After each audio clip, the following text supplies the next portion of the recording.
From the heart of the Cape, this is Barnstable Today for Monday, November 3rd. Welcome aboard. I'm Mark Mumford. Well, it is election eve, and tomorrow's day at the polls dominates our program today. Thanks for joining us. I'm Kevin Friel. Today is a chaotic one for Town Clerk Linda Hutchenrider, including, on top of everything else, the overseeing of the setup of 2 polling places right here in Town Hall. However, on the latest edition of the Channel 18 program Talk of the Town, Hutchenrider sat down with host Lynn Poyant to get the key information to you, the voters. The town clerk makes it very clear that you need to be prepared when you get to the polls tomorrow.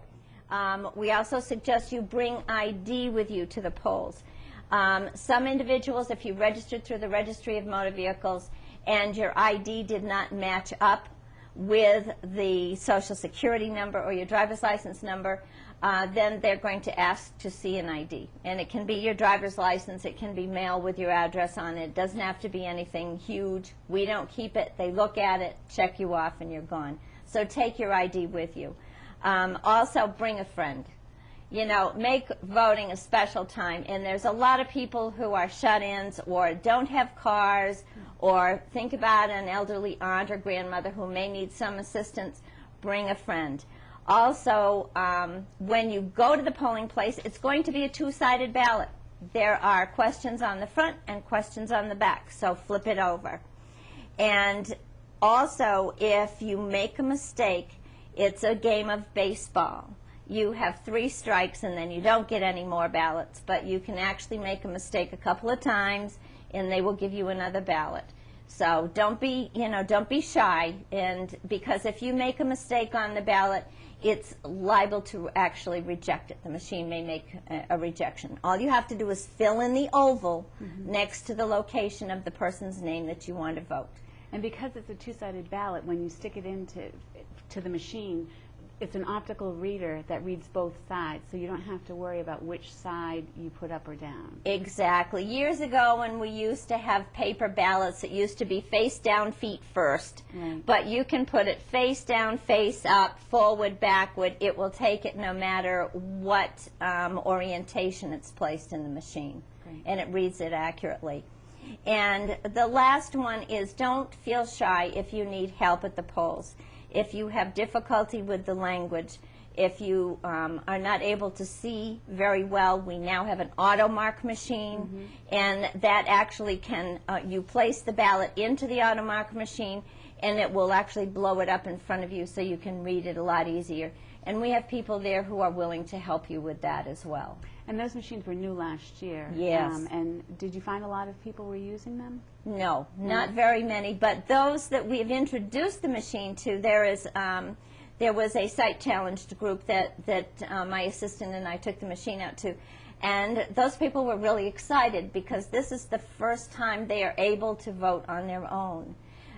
You still can take someone into the voting booth with you if you need assistance in helping to mark it or read it or whatever, but you also have the ability to utilize this machine.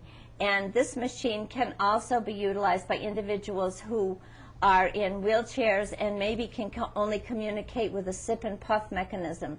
If they bring their own adapter, it can just hook right into that machine and allow them to vote as well. And the town clerk's office has well over 100 special workers contributing to the election effort. And of course, it's an especially hectic time for workers in several town departments as we get ready to vote, none more so than structures and grounds. I have some absolutely wonderful people in town. My first group out from me that includes me are my board of registrars. And one of them happens to be your father. And Lucian is the person who comes and he opens the vault for us early in the morning. And he gets up in the wee hours of the day so that he can meet the structures and grounds gentlemen who literally go out to the precincts and set up the polling locations the day before, and they take the ballots out on the day of the election. So there's 2 trucks and they're going all over town anytime from 5 o'clock in the morning through 6:30 is the last drop-off. And so they work very hard. And at each of the polling locations, there's usually a warden and assistant who are there at the drop-off times. And I have a whole schedule filled out for every single polling location. and they accept the materials, and then they start getting it set up. And the rest of their workers, we have people who check people in and out, who actually record what goes on during the course of the day, and it's just a whole room full of very, very willing people. And, you know, unfortunately, what these people cannot do is they're not allowed to vote absentee. So some of them, they are allowed time off to vote, but many of them will work in totally opposite ends of the community. And there was a lady today who was rather disappointed because she wasn't even going to be able to vote, but she was giving her time at the polls. Wow. Because that's one law the clerks have been trying to change, to allow individuals who work at the polls to actually be able to vote absentee. Right. But they actually make every effort to get out and work at the polls and then go vote and come back. And so it's a long day. Some of them work from 6 in the morning until 9 o'clock at night. And are you not allowed to work in your own polling place? Or? No, you can, but some people, either because of vacancies, are not able to, you know, work there. We have a lot of workers from, say, the Centerville area, and there's only just so many Centerville precincts, so they go and they work elsewhere. So they're a wonderful, wonderful group. The other group that has really been stand-up has been my own office staff. I was going to give you a chance to do that, because you mentioned structures and grounds earlier, right. But we know that the town clerk's office has been doing yeoman's work. For the last 2 months, 3 months, we have been overextended, truthfully overextended. We've actually, during the last 3 weeks, we've had almost 100 people and sometimes over 100 people vote every day. Wow. I think Cape Cod is going to rise up out of the water. So many people are going over the bridge on the 4th of November, but we've really had a lot of people come in and vote absentee. And you've been uncannily accurate with your predictions for voter turnout. Do you want to make a prediction for this one? Well, I'm going with like about 78%. On elections like this, you are going to have some precincts that will go way over 80%.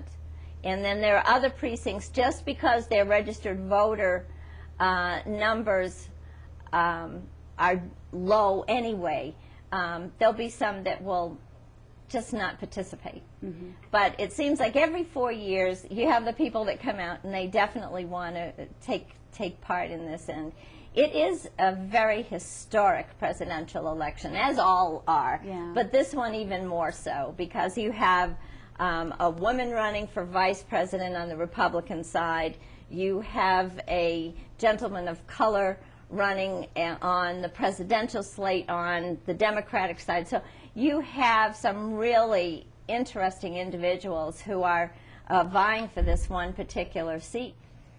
Meanwhile, Town Clerk Linda Hutchenrider says absentee voting has been extremely heavy, with more than 2,000 absentee ballots already in the mix. And for those of you voting right here at Town Hall, there will be 2 rows of parking spaces cordoned off for your convenience on Tuesday, as Town Hall employees are being asked to park elsewhere. If you are unsure about just where you are voting, you can check out the list of polling locations at the town's website, or you can call the clerk's office. And the Election Day weather outlook is very bright. Tonight's partly cloudy skies, maybe some patchy fog thrown in with temps in the upper 40s.